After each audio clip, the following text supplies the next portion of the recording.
जय हिंद दोस्तों। ताए दोस्तों, आप सभी का फिर से एक नए वीडियो पर स्वागत है। चलिए दोस्तों, आज हम आप लोगों को फिर से बताएंगे सामाजिक विज्ञान का वायरल पेपर। और दोस्तों, आप भी क्लास 10th में हैं, 16 फरवरी को अगर आप भी सामाजिक विज्ञान का पेपर देने वाले हैं तो इस वीडियो को जरूर देखकर जाइएगा, क्योंकि आज ये क्वेश्चन और ये पेपर, यही क्वेश्चन और वही पेपर है जो आपको 16 फरवरी को फर्स्ट और सेकंड सिटिंग में देखने को मिलेगा। दोस्तों, A to Z क्वेश्चन करके जाइए। इस बार जो स्टूडेंट अभी तक सोशल साइंस में कुछ भी नहीं पढ़े हैं, कमजोर से कमजोर हैं, डर रहे हैं, तो उनको बिल्कुल नहीं डरना है। ऑब्जेक्टिव क्वेश्चन आ गया है। जैसा कि आप लोग जानते हैं कि टोटल समय जो है आपको सोशल साइंस में 2 घंटा 45 मिनट का दिया जाता है, और इसमें टोटल पूर्णांक 80 नंबर का रहता है, जिसमें 40 क्वेश्चन रहता है ऑब्जेक्टिव। ठीक है, और A to Z क्वेश्चन करवाएंगे। तो आज पहले हम आप लोगों को ऑब्जेक्टिव करवा देते हैं, फिर आगे जो होगा सब्जेक्टिव करवा देंगे।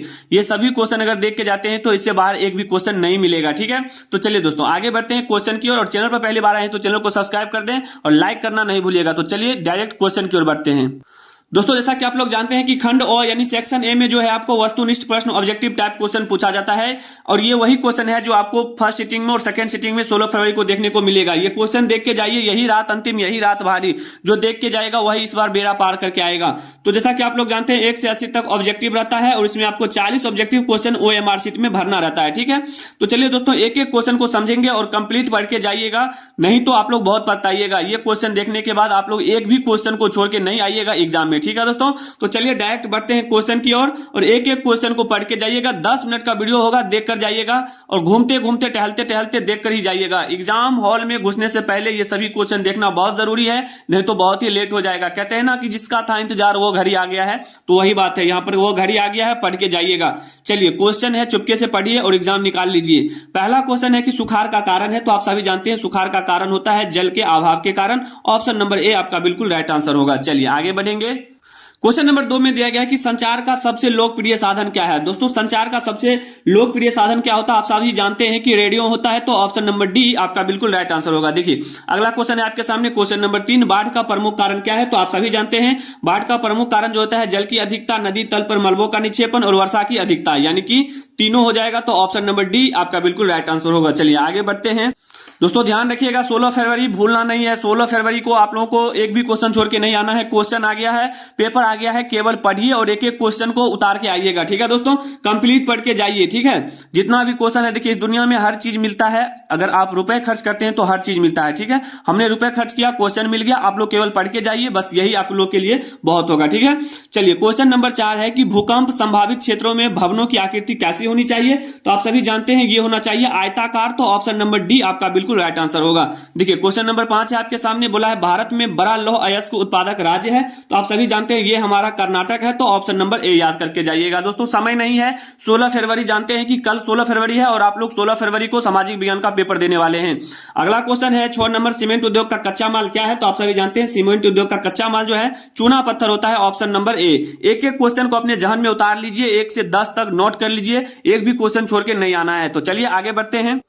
दोस्तों आपको सभी सब्जेक्ट का वायरल पेपर करवाएंगे, एक भी क्वेश्चन ऐसा नहीं होगा जो एग्जाम में नहीं आएगा। ईमानदारी से अगर पढ़ के जाते हैं सभी क्वेश्चन लगा के आइएगा। बहुत सारे स्टूडेंट का कमेंट आया था कि सर आप बता रहे हैं क्वेश्चन नहीं मिल रहा है, कदापि नहीं हो रहा। ऐसा हो सकता है जो मेरे बगल के हैं, जो वहां से आते हैं, हम उसका क्वेश्चन देखते हैं तो हमको लगता है कि लगभग 70% क्वेश्चन मिल जाता है, और आप लोग बनाकर नहीं आते हैं। जितने भी क्वेश्चन हमारे ऑफलाइन के हैं वो भी बोलते हैं कि क्वेश्चन बहुत सारा आपने जो बताया सब मिल रहा है, तो आप लोग बेवजह कहते हैं कमेंट करके सर मिलता नहीं है। मिलता क्यों, कैसे नहीं है, आप लोग पढ़ के तो जाइए, देखिए कैसे मिलता है।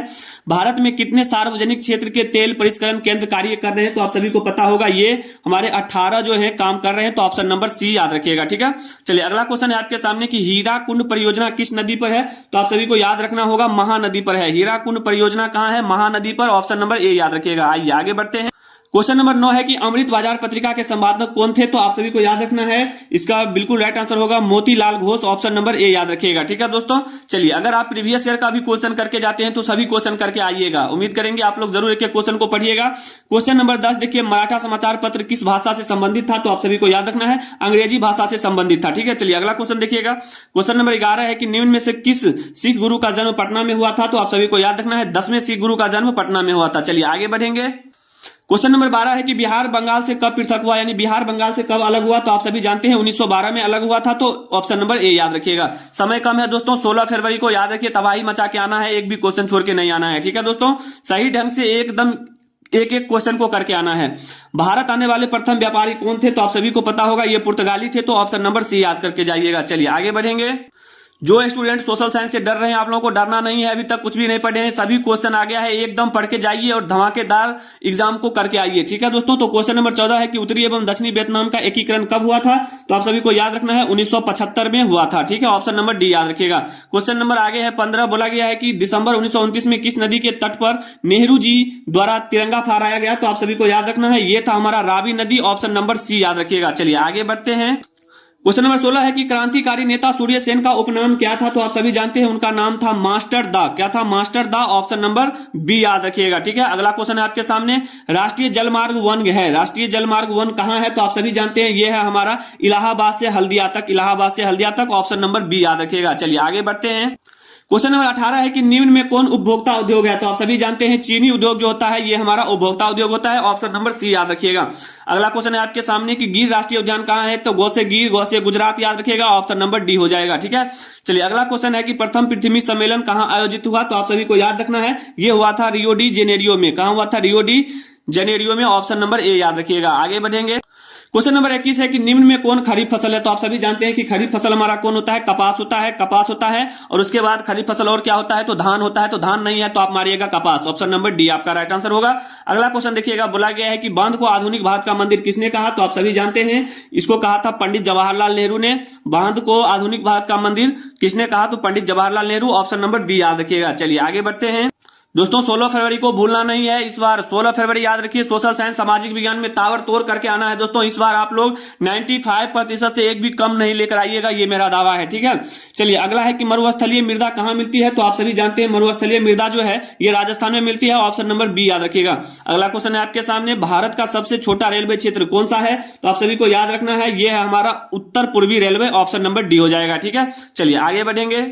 दोस्तों बता दें कि अगर आप लोग हमारे साथ पहली बार जुड़े हैं तो चैनल को सब्सक्राइब कर लीजिए। आने वाले सभी सब्जेक्ट का वायरल पेपर हम आप लोगों को देंगे, एक एक क्वेश्चन ऐसा देंगे जो बोर्ड एग्जाम में डायरेक्ट लड़ेगा। ठीक है, तो चैनल पर पहली बार आए तो चैनल को सब्सक्राइब कर दें और लाइक करना नहीं भूलिएगा। इटली के एकीकरण में निम्न में से किसने योगदान किया था? तो आप सभी को याद रखना, ये किया था मैजनी, गैरीवाल्डी, काउंट काबूर, इनमें से सभी, तो ऑप्शन नंबर डी हो जाएगा। ठीक है, चलिए अगला क्वेश्चन है आपके सामने 26 नंबर, बोला गया है कि भारत में 1 रुपया का नोट कौन जारी करता है? तो आप सभी जानते हैं ये वित्त विभाग जारी करता है, तो ऑप्शन नंबर सी हो जाएगा। ठीक है, चलिए अगला क्वेश्चन है आपके सामने, क्वेश्चन नंबर 27, बोला गया है कि प्राथमिक क्षेत्र में कौन सी आर्थिक क्रिया शामिल है? तो आप सभी को याद रखना है, यह है हमारा कृषि, खनन, पशुपालन, इनमें से सभी, तो ऑप्शन नंबर डी हो जाएगा। ठीक है, चलिए आगे बढ़ेंगे।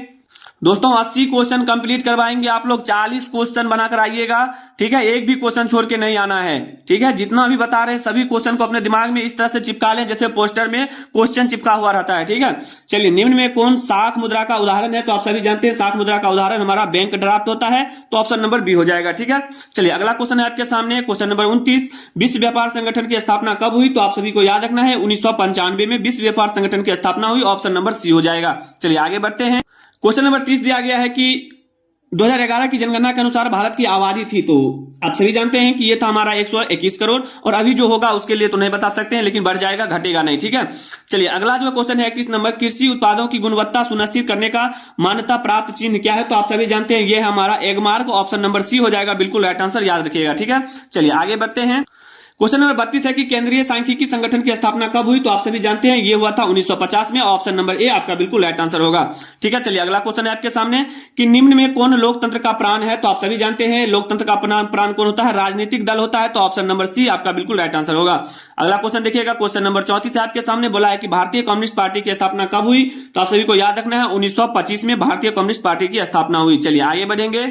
क्वेश्चन नंबर 35 है कि किसने कहा लोकतंत्र जनता का जनता के लिए तथा जनता के द्वारा शासन है? तो आप सभी जानते हैं इसका बिल्कुल राइट आंसर अब्राहम लिंकन हो जाएगा, Abraham Lincoln, option number B याद रखिएगा। दोस्तों 16 फरवरी को भूलना नहीं है, 16 फरवरी कल 16 फरवरी को तांडव करना है एग्जाम हॉल में। ठीक है, भारत में कौन शासन प्रणाली है? तो आप सभी जानते हैं भारत में जो है हमारा संसदीय व्यवस्था है, यही हमारा क्या है? शासन प्रणाली है, ऑप्शन नंबर डी आपका बिल्कुल राइट आंसर होगा। चलिए आगे बढ़ेंगे। क्वेश्चन नंबर 37 है कि भारत में वोट देने के लिए न्यूनतम आयु क्या होना चाहिए? तो आप सभी जानते हैं अगर आप लोग देते होंगे तो 18 वर्ष के बाद ही आप लोग जो है वोट दे सकते हैं, तो ऑप्शन नंबर बी आपका बिल्कुल राइट आंसर होगा। ठीक है, चलिए अगला क्वेश्चन है कि लोकतंत्र की सफलता की चुनौती क्या है? तो आप सभी जानते हैं लोकतंत्र की सफलता की चुनौती जो है ये हो जाएगा अफसरशाही और शिक्षा, जातिवाद, इनमें से सभी, तो ऑप्शन नंबर डी आपका बिल्कुल राइट आंसर होगा। ठीक है, चलिए अगला क्वेश्चन है आपके सामने कि भारत में राष्ट्रीय आपातकाल की घोषणा कब हुई थी? तो आप सभी को याद रखना ये हुआ था 1975 में, तो ऑप्शन नंबर ए आपका बिल्कुल राइट आंसर होगा। चलिए आगे बढ़ेंगे। क्वेश्चन नंबर 40 में बोला गया है कि सुनामी प्रभावित क्षेत्र में मकानों का निर्माण कहां करना चाहिए। तो आप सभी जानते हैं ये करना चाहिए सागर तट से दूर। किससे करना चाहिए? सागर तट से दूर जो है सुनामी प्रभावित क्षेत्र मकानों का निर्माण करना चाहिए। ठीक है, तो उम्मीद करेंगे दोस्तों 1 से 40 तक क्वेश्चन आप लोग समझ गए होंगे। शेष इसका जो भी क्वेश्चन बच गया है अगले पार्ट में बता देंगे। 16 फरवरी को दोस्तों ध्यान रखिएगा सोशल साइंस का सामाजिक विज्ञान का फाइनल एग्जाम है। ये वही क्वेश्चन वही पेपर है जो आपको फर्स्ट सिटिंग और सेकंड सिटिंग में देखने को मिलेगा। जो स्टूडेंट अभी तक सोशल साइंस में कुछ भी नहीं पढ़े हैं आ जाइए ये मैराथन क्लास में, ये सभी क्वेश्चन पढ़ के जाइए चुपके से, कहीं पर बोलना नहीं है। अगर इतना करके जाते हैं तो आप लोग इस बार सोशल साइंस सामाजिक विज्ञान में 95 करके आइएगा। इस बार कमजोर से कमजोर छात्र भी 95 करके आएगा। उम्मीद करते हैं कि आप लोग समझ गए होंगे। एक एक क्वेश्चन को समझ के जाइएगा। वीडियो एक बार नहीं 2 बार जरूर देख के जाइए, इससे बाहर एक भी क्वेश्चन नहीं लड़ेगा। और बता दें चैनल पर पहली बार आए हैं तो चैनल को सब्सक्राइब कर लीजिए, लाइक करना नहीं भूलिएगा ताकि आने वाले सभी सब्जेक्ट का वायरल पेपर आप लोग के पास पहुंचता रहे। मिलेंगे दोस्तों अगले वीडियो में, तब तक के लिए जय हिंद, जय भारत, वंदे मातरम।